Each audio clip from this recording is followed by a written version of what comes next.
Assalamualaikum, jumpa lagi dengan channel Cerita Islami yang menceritakan tentang kisah-kisah wali Allah. Selamat menonton, semoga bermanfaat. Sunan Bonang dilahirkan pada tahun 1465 di Rembang dengan nama Raden Maulana Magdum Ibrahim.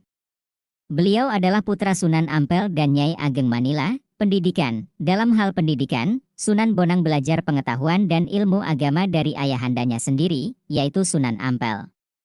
Ia belajar bersama santri-santri Sunan Ampel yang lain seperti Sunan Giri, Raden Patah dan Raden Kusen. Selain dari Sunan Ampel, Sunan Bonang juga menuntut ilmu kepada Syaikh Maulana Ishaq, yaitu sewaktu bersama-sama Raden Paku Sunan Giri ke Malaka dalam perjalanan haji ke Tanah Suci.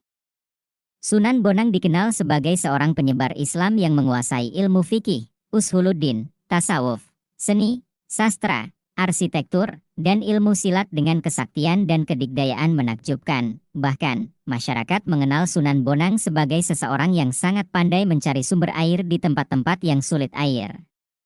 Babat Daha Kediri menggambarkan bagaimana Sunan Bonang dengan pengetahuannya yang luar biasa bisa mengubah aliran sungai Berantas, sehingga menjadikan daerah yang enggan menerima dakwah Islam di sepanjang aliran sungai menjadi kekurangan air. Bahkan sebagian yang lain mengalami banjir. Sepanjang perdebatan dengan tokoh Buto Locaya yang selalu mengecam tindakan dakwah Sunan Bonang, terlihat sekali bahwa tokoh Buto Locaya itu tidak kuasa menghadapi kesaktian yang dimiliki Sunan Bonang. Demikian juga dengan tokoh Nyai Pluncing, yang kiranya seorang Bairawi penerus ajaran ilmu hitam calon arang, yang dapat dikalahkan oleh Sunan Bonang. 1.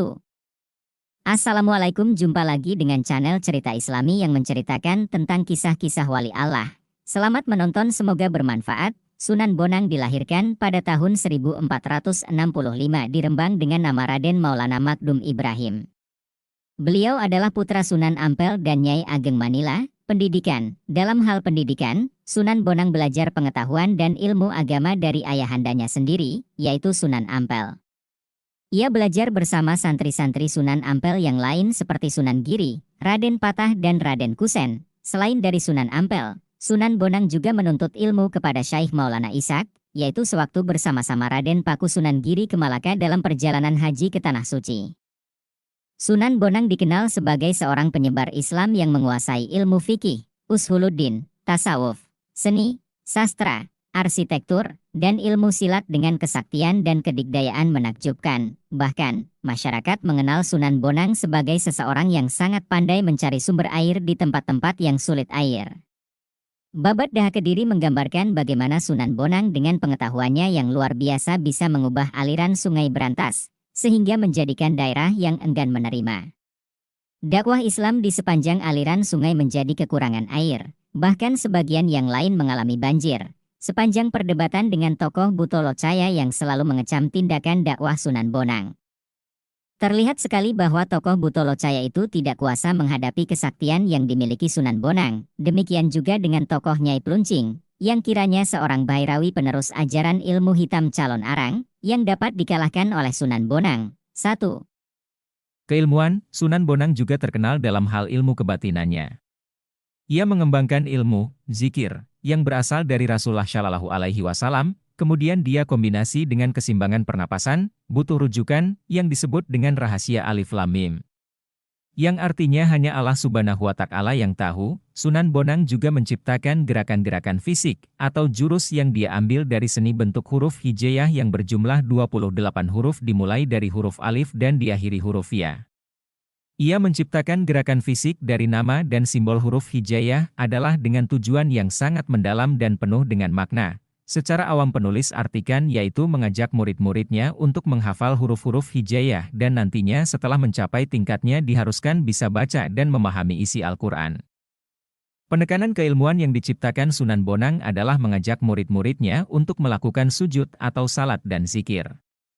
Hingga sekarang ilmu yang diciptakan oleh Sunan Bonang masih dilestarikan di Indonesia oleh generasinya dan diorganisasikan dengan nama Padepokan Ilmu Sujud Tenaga dalam Silat Tauhid Indonesia. Dalam budaya populer, dalam film Sunan Kalijaga, 1983, Sunan Bonang diperankan oleh Zainal Abidin.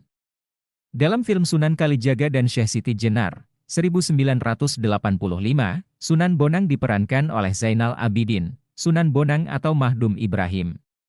Beliau putra dari Sunan Ampel, yang berarti beliau adalah keturunan Nabi Muhammad Shallallahu Alaihi Wasallam. Berikut nasab lengkapnya, Nabi Muhammad Shallallahu Alaihi Wasallam. 01 Sayyidah Fatimah Az-Zahra, 02 Sayyidina Husain, 03 Sayyid Ali Zainal Abidin, 04 Sayyid Muhammad Al-Bakir, 05 Sayyid Jafar Shadiq, 06 Sayyid Musa Al-Kazim, 07 Sayyid Ali Arido, 08 Sayyid Muhammad Al-Jawad Ettaki, 09 Sayyid Ali Al-Hadi An-Naki, 10 Sayyid Jafar Zaki, 11 Sayyid Ali Ashkari, 12 Sayyid Abdullah Al-Taki Samara, 13 Sayyid Ahmad Abu Yusuf, 14 Sayyid Mahmud, 15 Sayyid Muhammad, 16 Sayyid Jakfar, 17 Mahdum Al-Husain Ali, 18 Mahdum Husain J, 19 Mahdum Ahmad Kabir, 20 Mahdum Syarif Jalalud, 21 Mahdum Syarif Mahmud Nasiruddin, 22 Mahdum Syarif Jamaluddin atau Mahdum Syarif Jamaluddin Husain Al-Jawi, menikah dengan Putri Selindung Bulan binti Sultan Baki Shah Cermin, 23 Syekh Ibrahim Asmorokondi, 24 Sunan Ampel, 25 Sunan Bonang Mahdum Ibrahim. Terima kasih yang sudah menonton. Jangan lupa bantu support channel ini dengan cara like, share, comment, and subscribe biar tambah semangat. Terima kasih. Wassalamualaikum.